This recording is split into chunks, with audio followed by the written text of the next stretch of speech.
Friends, मैं हूं Rishabh Kapoor websofttutorials.com से। पिछले ट्यूटोरियल में फ्रेंड्स हमने सिंपल फाइल अपलोड किया था।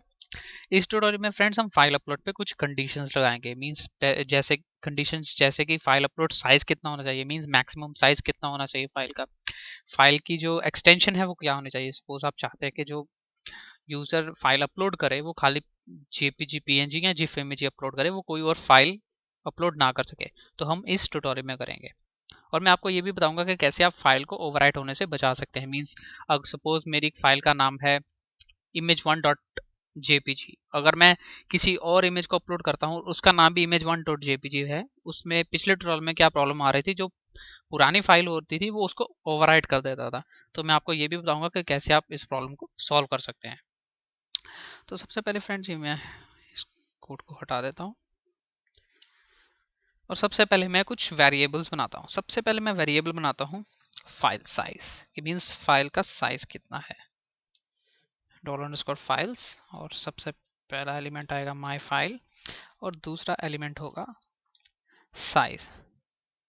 तो चलिए फ्रेंड्स, सबसे पहले हम चेक करते हैं फाइल का साइज क्या है जो हम अपलोड कर रहे हैं। मैं रिफ्रेश करता हूँ, मैं कोई भी फाइल अपलोड करता हूँ, जैसे कि मैं यही फाइल अपलोड करता हूँ, अपलोड। तो आप देखेंगे ये फाइल का साइज है। तो इस वेरिएबल की हेल्प से हम मैक्सिमम साइज को मींस इस पे कंडीशन लगा सकते हैं कि मैक्सिमम अपलोड साइज कितना होना चाहिए।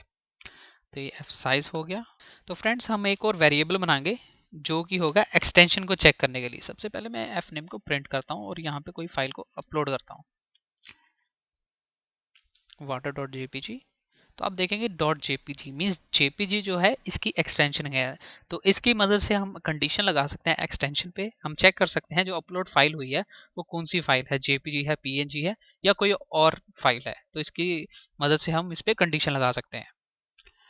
तो उसके लिए हम एक वेरिएबल बनाएंगे।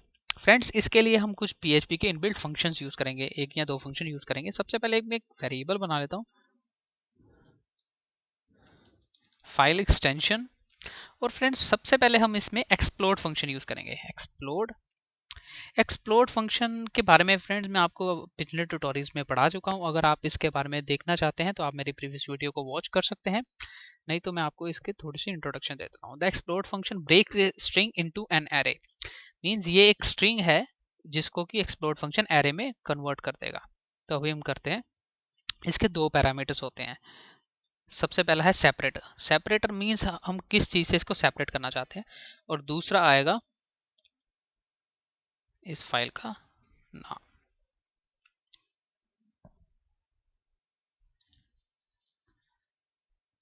तो सबसे पहले मैं इसको एको करता हूं तो आप देखेंगे क्या होगा। मैं रिफ्रेश करता हूं, water.jpg।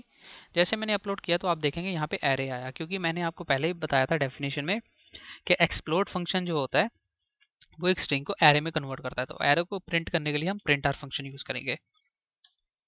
Print R F extension means file extension.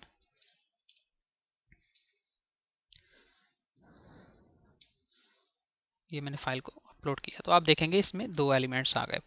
तो जैसा कि मैंने आपको बताया था, इसने एरे को इसने स्ट्रिंग को एरे में कन्वर्ट कर दिया, और सेपरेटर मींस इसमें इससे सेपरेट कर दिया। जैसे पहले आ रहा था water.jpg, तो डॉट हट गया, इसने इसको एरे में कन्वर्ट कर दिया। तो पहला एलिमेंट आ गया वाटर और दूसरा आ गया जेपीजी। अब हम इस जेपीजी की मदद से इस पे कुछ कंडीशंस लगाए। देख सकते हैं यहाँ पे एक्सटेंशन तो आ गई अब, लेकिन हमारे को एक इस एक्सटेंशन को किसी वेरिएबल में स्टोर करना है।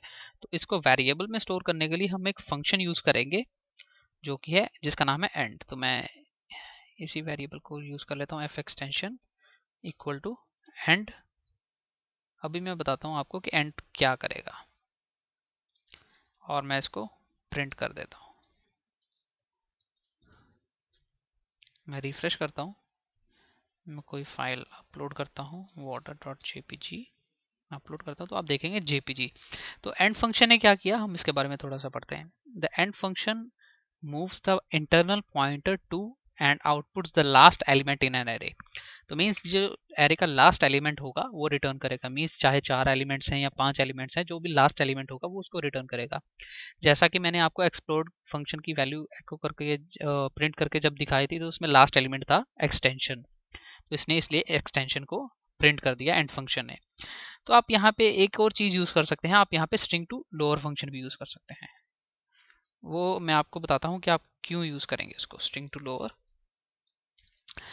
टू लोअर यूज करने का ये फायदा है कि सपोज आप इफ कंडीशन से इसकी एक्सटेंशन चेक कर रहे हैं, इफ एक्सटेंशन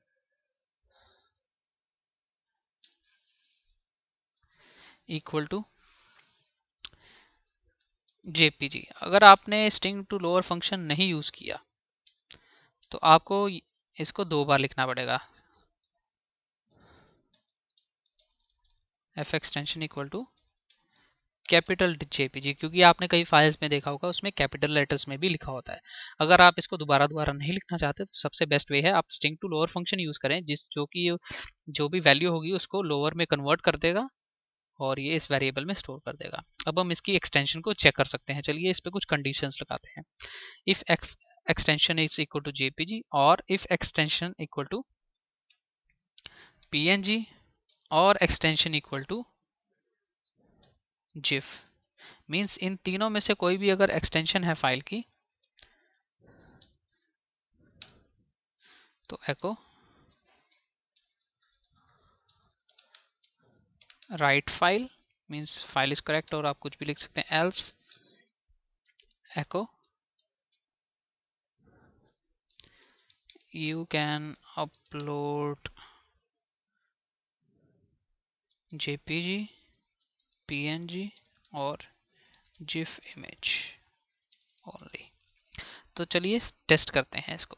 तो मैं रिफ्रेश कर, आप देखें ये एरर आ रही है। अब हम कोड में जाएंगे तो आप देखेंगे यहाँ पे मैं डबल इक्वल टू लगाना भूल गया हूँ, इसलिए यहाँ पे एरर आ रही थी। मैं रिफ्रेश करता हूँ तो अब मैं कंडीशन को चेक करता हूँ। अब मैं ठीक फाइल को अपलोड करता हूँ। ये PNG इमेज है तो ये आएगा राइट फाइल। अगर मैं किसी और फाइल को अपलोड कर देता हूँ, सपोज यहाँ पे जैसे मैं TXT फाइल को अपलोड करता हूँ, you can upload JPG, PNG और GIF इमेज ओनली। तो इस तरह से आप कंडीशन को चेक कर सकते हैं। तो ये हमारी पहली कंडीशन तो ट्रू हो गई। अब हम नेक्स्ट कंडीशन की तरफ चलेंगे जो कि फाइल साइज की, कि फाइल साइज कितना होना चाहिए फाइल का। तो ये हमने वेरिएबल बनाया था, तो मैं इसको कॉपी करता हूँ इस वेरिएबल को। If file size is greater than equal to, मैं कंडीशन लगा देता हूँ कि फाइल का साइज 1 MB से ज़्यादा नहीं होना चाहिए। तो यहाँ से मैं इसको कन्वर्ट किया है मैंने 1 MB को बाइट्स में, क्योंकि ये बाइट्स में चेक करता है। तो आप इस तरह से कन्वर्ट कर सकते हैं। If size is greater then 1 MB echo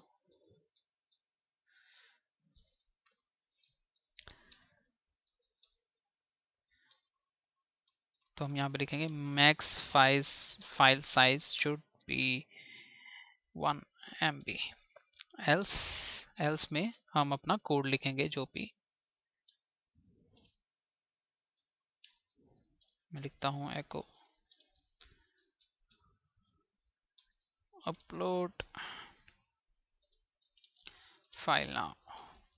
means अगर गलत कंडीशन होगी ये सबसे पहले चेक करेगा। अगर तो ये 1 MB से ज़्यादा है तो इस कंडीशन पे चला जाएगा, नहीं तो एल्स ब्लॉक पे चला जाएगा। मैं रिफ्रेश करता हूँ, मैं कोई इमेज देखता हूँ सबसे पहले।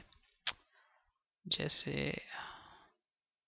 ये इमेज है 1 MB से ज़्यादा है तो मैं इसको अपलोड करता हूँ। Max file size should be 1 MB। अगर मैं कोई और इमेज अपलोड करता हूँ जो कि जिसका साइज कम है, तो ये 1 MB से कम है, अपलोड फाइल नाउ, मीन्स अब हम फाइल अपलोड कर सकते हैं।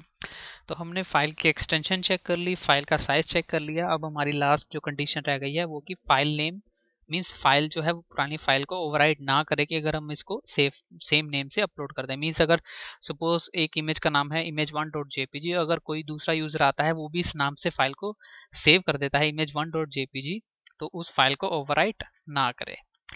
तो उसके लिए हम यूज करेंगे, एक नया वेरिएबल बनाएंगे एफ, या मैं लिखता F new file, new name या न्यू फाइल, आप कुछ भी नेम दे सकते हैं। और इसके लिए मैं एक इनबिल्ट फंक्शन यूज करूंगा PHP का यूनिक आईडी। तो मैं इसको प्रिंट करता हूँ, फिर मैं आपको बताऊंगा इसके बारे में ये कैसे वर्क करता है। मैं रिफ्रेश करता हूँ, मैं किसी भी फाइल को अपलोड करता हूँ तो एक यूनिक आईडी अपलोड करेगा। शो करेगा। तो मैं इसको हटा देता हूँ अभी फिलहाल इस कंडीशन को। तो आप देख सकते हैं ये एक यूनिक आईडी शो कर रहा है।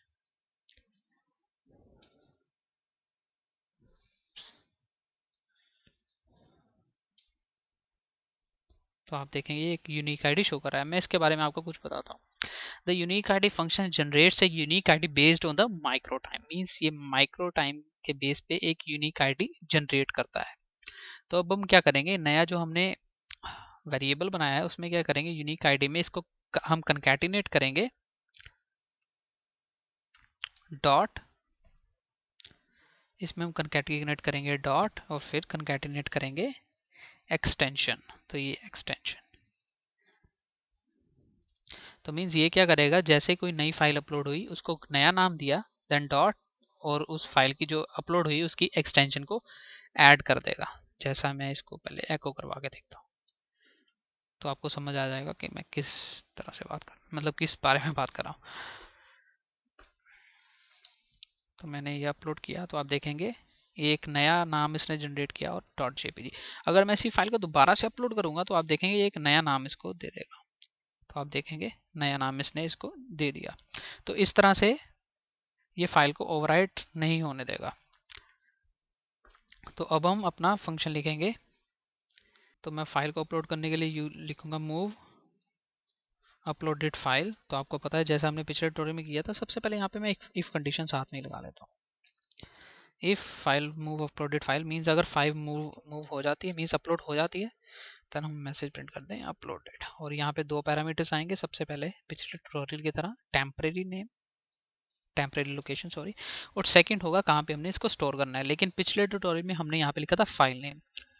तो अब इस ट्यूटोरियल में हमने फाइल नेम जो है वो यूनिक जनरेट किया है। तो हम इसको कट करके इसके नीचे लिख देंगे और एफ नेम की जगह न्यू फाइल आ जाएगा, जो कि हम नया नाम दिया है इसको। मीन्स यहाँ पे इसको स्टोर कर देगा अपलोड्स के अंदर और नई फाइल के नाम से। तो चलिए फ्रेंड्स अब ब्राउज़र में चलते हैं और चेक करते हैं। सबसे पहले ये है मेरा अपलोड फोल्डर, मैं इसको खोल लेता हूँ।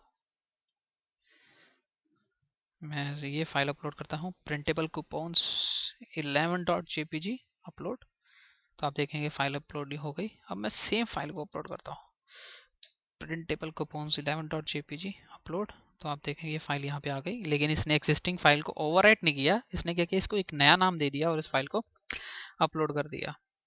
इस तरह से अगर मैं जितनी मर्जी बार, जैसे मैं water.jpg को अपलोड करता हूँ तो आप देखेंगे water.jpg एक नए नाम से अपलोड हो गई। इस तरह से अगर मैं इसको फिर दोबारा से अपलोड करूंगा तो ये इसको ओवरराइट नहीं करेगा, ये एक नए नाम से फाइल को सेव कर देगा। तो हमने इस ट्यूटोरियल में किया क्या किया, फाइल पे एक्सटेंशन पे कंडीशन लगाई, फाइल के साइज पे कंडीशन लगाई और हमने देखा कि फाइल जो है ओवरराइट ना हो पुरानी फाइल से। तो फ्रेंड्स ये था कि कैसे आप फाइल अपलोड कर सकते हैं पीएचपी में और इस उन पे कंडीशंस लगा सकते हैं। फ्रेंड्स आपके जहन में अभी भी कोई क्वेश्चन अराइज हो रहा है तो आप मेरे डिस्कशन फोरम पे जा सकते हैं या आप वीडियो के नीचे कमेंट कर सकते हैं। मेरे ट्यूटोरियल को देखने के लिए धन्यवाद। मेरे चैनल को सब्सक्राइब करना ना भूलें ताकि आपको मेरे वीडियोस के बारे में रीसेंट अपडेट्स मिलती रहे। हम नेक्स्ट ट्यूटोरियल में मिलते हैं।